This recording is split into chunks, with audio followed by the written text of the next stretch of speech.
Assalamu alaikum dear students. Today we are going to discuss one of the most important topic of the molecular biology, that is how and why the life existed and what are the purpose that we came into existence, right? We often heard about this term, the central dogma of the molecular biology.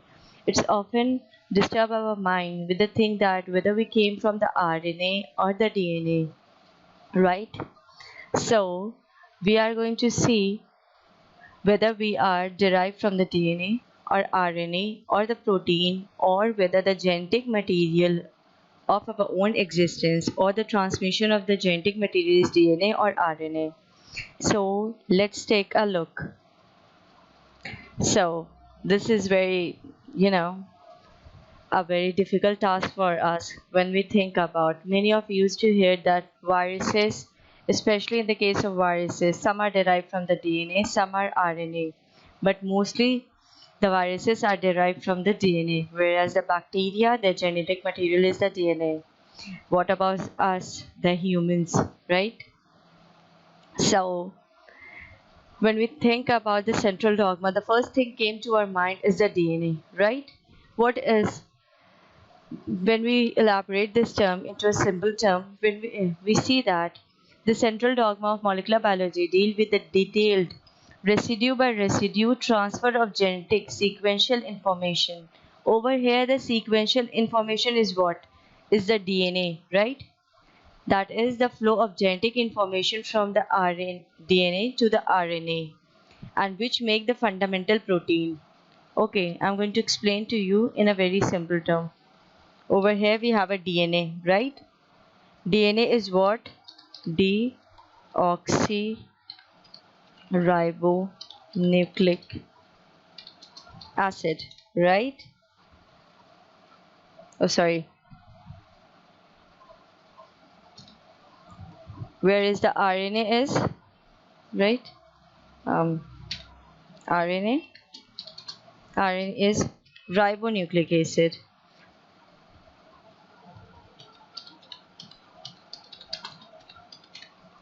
Over here we see what is the deoxy. Deoxy is mean without the sugar, right? When I am going to explain you this thing in the future further courses, you will understand the great depth of what is the DNA, RNA, and how they're processing, and all how is the protein function, and how the ribosome came and they translate the RNA into the protein. And what is the ribonucleic acid? It is the free of, it is a pure sugar, ribonucleic. Deoxy means without sugar. So we are going to take a look on this. This is one of the most basic diagram that we often hear in all the textbook of ours, right? Over here we see the DNA. We have a two strand of the DNA, the 5' to 3' direction. Always remember, the DNA has two strand and they have a polarity of 5' to 3' direction, and only the DNA which has a 5' to 3' direction act, and the other strand is 3' to 5' direction to maintain the polarity. Okay, from the one strand we can transcribe the RNA. Especially we used to take the 3' to 5' direction. You always used to think why it is 3' to 5' direction, because it acts as a template strand. Okay, when it is 3' to 5' it is a template strand, and when it is 5' to 3' it is a non-template strand. You can see it is structured like this. The RNA, it is TT. Okay, we're going to see like this: AAA, CAA, TTA, GTC, GTA, and GAA, right? When this strand is transcribed into an RNA, what are the corresponding nucleotide that has been added?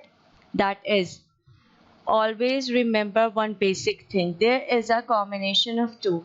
You mean there is a the soulmate, you say.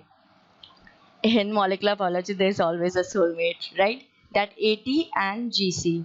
AT means adenine and thymine, right? In case of DNA, and guanine and cytosine. But in the case of an RNA, we used to see the thymine is replaced by the uracil, right? So let's take a look on this. The DNA is the storage material. Storage means it stored the genetic information.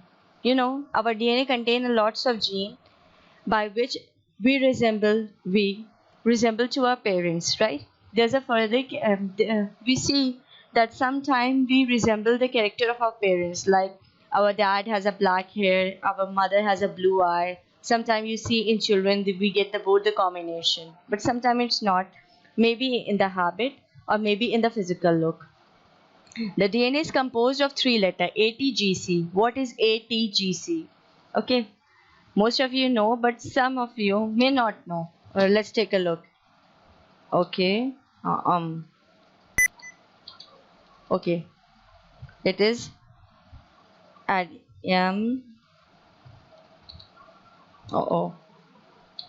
What is A? It is adenine, right? Adenine. Okay. So what is T?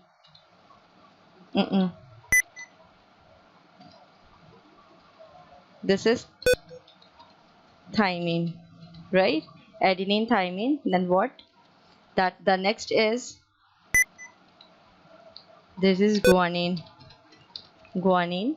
And the last one, and C. Where is the C is?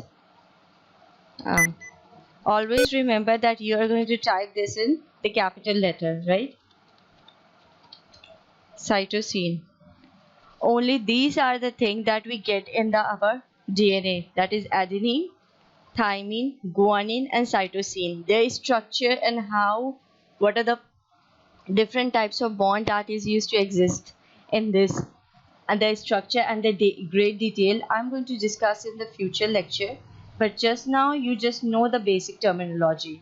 And in the RNA we have a capital U, that is the uracil. Right. This is the basic terminology. Let's take a look over here. You can see in DNA we have I'm just taking a 3-letter code on, right? And we see how these are transmitted into the protein, right? These are 3-letter code. It's not exactly the same, but you have to take a look. There is a 3-letter code in DNA and RNA, but in the protein there is a 1-letter code. You can see that great detail here. Like in DNA we have a CAT, TAG, AAA, GGC, right? In RNA this C is replaced by, in case of C there is a G, in case of A there is a U. Always remember A, T are in combination, so A is replaced with U and T is replaced with A, right? Let's take a look. TAG. Over here I have not written, but TAG is replaced, it's totally different. But over here TAG, T is replaced with what? A, right? T is replaced with A and A is replaced with U. Okay?